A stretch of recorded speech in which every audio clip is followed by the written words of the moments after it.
Sir ఇప్పుడు gold అనేది ప్రతి ఒక్కళ్ళు అందులో ఇన్వెస్ట్‌మెంట్ చేస్తారు.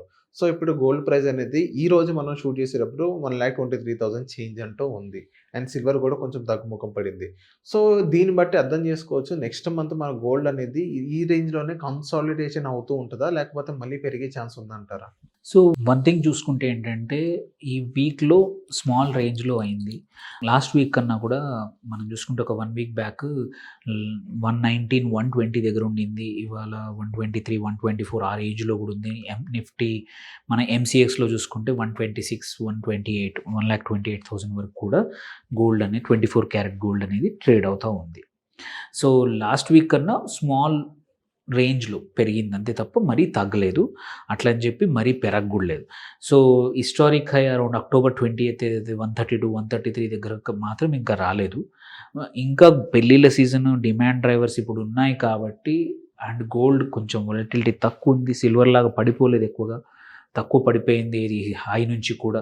బట్ ఈ మంత్ మాత్రం స్టిల్ 123, 124 అనేది స్ట్రాంగ్ సపోర్ట్‌గా కనబడతా ఉంది.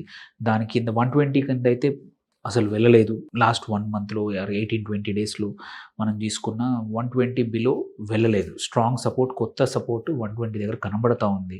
గోయింగ్ ఫార్వర్డ్ ఏంటి అనేది very important yes. Question. So, first thing going forward కూడా ఇంకా ఫెస్టివల్ సీజనే గానియండి, పెళ్ళిళ్ళ సీజన్, ఫెస్టివల్‌ది అయిపోయినా పెళ్ళిళ్ళ సీజన్ మాత్రం ఇంకో కొన్ని రోజులు ఉంది.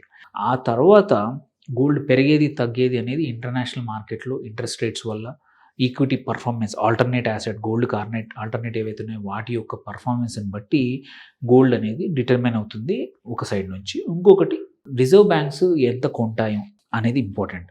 సో, దేర్ ఈజ్ అంత ఎక్కువగా హ్యూజ్ యాక్టివిటీ లేదు. But at the same time cell of కూడా హ్యూజ్‌గా లేదు.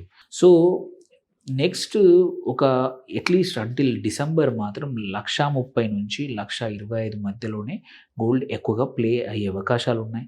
ఎందుకంటే అక్కడ యూఎస్‌లో కూడా ఫెడ్ అనేది ఇంట్రెస్ట్ రేట్స్ కట్ చేస్తామని క్లియర్‌గా గైడెన్స్ ఇవ్వలేదు. సో, అందుకోసం గోల్డ్ కూడా స్ట్రాంగ్ మూవ్‌మెంట్స్ అవ్వలేదు. యాక్చువల్లీ చూస్తే నిన్న ఒక 2-3% తగ్గింది. ఏది అమెరికన్ మార్కెట్‌లో గోల్డ్ ప్రైస్ చూసుకుంటే ఒక 2-3% తగ్గింది తప్ప పెరగలేదు. సో, నెక్స్ట్ 15-20 డేస్‌లో 1 మంత్‌లో కూడా అంత ఎక్కువగా పెరగకపోవచ్చు. 130 బిలోనే ఉండొచ్చు. అంటిల్ అండ్ అన్లెస్ ఏదైనా ఇంట్రెస్ట్ రేట్ సైకిల్స్ కానీ మార్కెట్‌లో ఏమైనా చేంజెస్ అవుతాయి తప్ప will not see huge spike అనమాట. సో, ఎవరైనా లాంగ్ టర్మ్ కోసం కొనాలనుకున్న వాళ్ళు మాత్రం ఇదే రేంజ్‌లో అవుతుంది. ఇక్కడ నుంచి పడిపోయే అవకాశాలు అయితే పక్కా లేవు. ఇన్వెస్ట్ చేద్దాం అనుకుంటే ఇప్పుడు ఇట్ మంచి ఈస్ ఛాన్స్ అంటే still good time only. Good it is టైమా? స్టిల్